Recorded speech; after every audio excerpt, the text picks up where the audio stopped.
This is Imran Anwar in New York with In My Humble Opinion. Today I'm going to speak about cloud computing. It's a question that I have been asked both in meetings that I've had in the last several days and weeks and in emails as well as on Twitter. The question that I get asked is, what is cloud computing? What does it mean? And where is it going to go and where is it going to take me?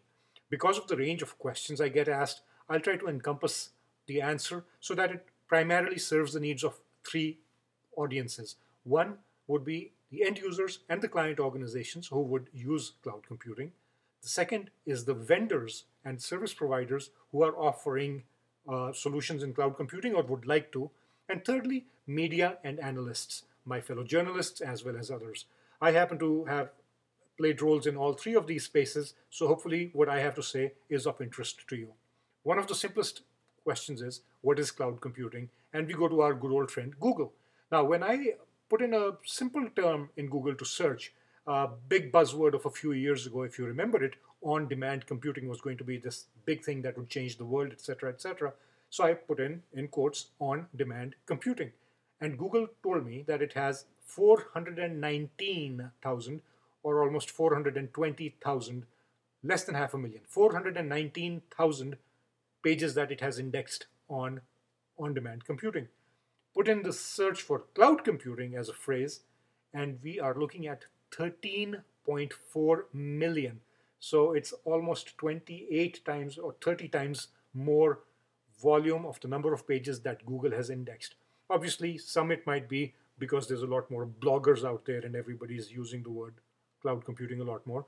But it's more so because cloud computing seems to have taken off as a concept far more than on-demand computing did. And that, my friends, is also part of the problem. The problem is that cloud computing is being bandied about as a term that means everything to everybody. It's not what it means to this group or that group. It literally can be made to mean anything that it serves the purpose of the person using those words. And that is also the biggest peril that cloud computing as an industry faces. It is being pushed by genuine needs, pushed by genuine availability of technologies that are now available that were not around when on-demand computing was being talked about. But at the same time, the fact that everybody is trying to co-opt the term, it also means that it might be overhyped by vendors, the media, and even by clients in some cases, and destroy the very, very concept that it offers. And the basic concept is the ability to be serving technology and other resources as a service on the internet in a modular piecemeal basis that can grow on the fly as and when a business client or an IT department needs it. And for a client, what it means is that they can move from having ever-growing data centers that are not fully utilized, yet burning both electricity and dollars, and be able to go into this virtual environment and rent or hire or buy space, capacity, or resources as they need. So for clients, for the clients, the thing that I would like for them to remember is that yes, cloud computing is here to stay because it's also still a growing concept. The technology has matured a lot more, and it is different this time from what on-demand computing was. It will definitely solve many business problems and many IT problems. But just because it is getting hyped, just because it is getting written about in the media, it does not make sense for you to jump on the bandwagon unless you can prove that it makes business and IT as well as strategic sense for you. Again, it should make sure, or you should make sure, that getting on the cloud computing bandwagon is only done not because it's what everybody else is doing, but because it makes strategic sense for you. Second thing to remember is that there are risks involved with this. Yes, there are likely to be cost savings on the obvious side. For example, if you have 500 Exchange servers, of which in effect only, I'm just giving an example, 280 are being used to capacity, moving to an email provider in the cloud might offer you cost savings. But if you're thinking that cloud computing will one day enable you to take everything on your IT data center, the system, the business that runs on it, and put it into a cloud, yes, it can be done, but it's going to be a very complex picture, fraught with risk, both strategic as well as data security, as well as complexity, as well as issues with what happens to data in the sense of, are the vendors that you're going to use, are the platforms that you're going to host this stuff on, is that going to fit with the policies that you have? Are they secure enough? Are they keeping data intact enough? Are their backup and storage policies according to what you want, etc.?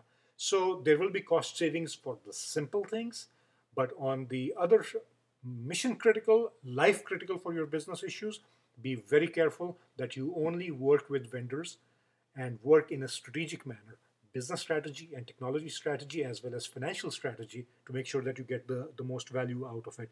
And lastly, or at least in the top three issues, remember complexity that this will bring in. It's not just going to simplify life, it will simplify certain elements of the IT picture, certain elements of the IT picture's financial elements, but on the whole, the IT environment will get more complex, while vendors will hopefully make things simpler.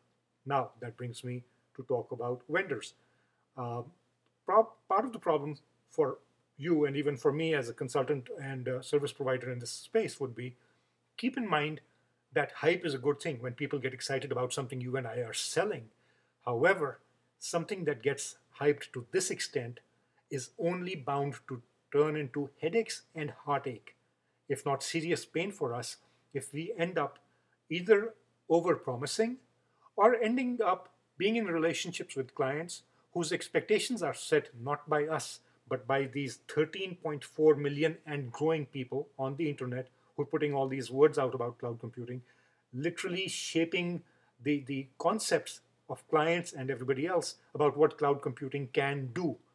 So you have to be very careful that you are going into a client engagement offering very specific, very value adding, and very easy to do, as my friend who shall remain nameless said, low hanging fruit um, problems are solved. So you build trust, you build momentum, and in the meantime, you're also developing the expertise to be able to offer more complex solutions that the clients will need.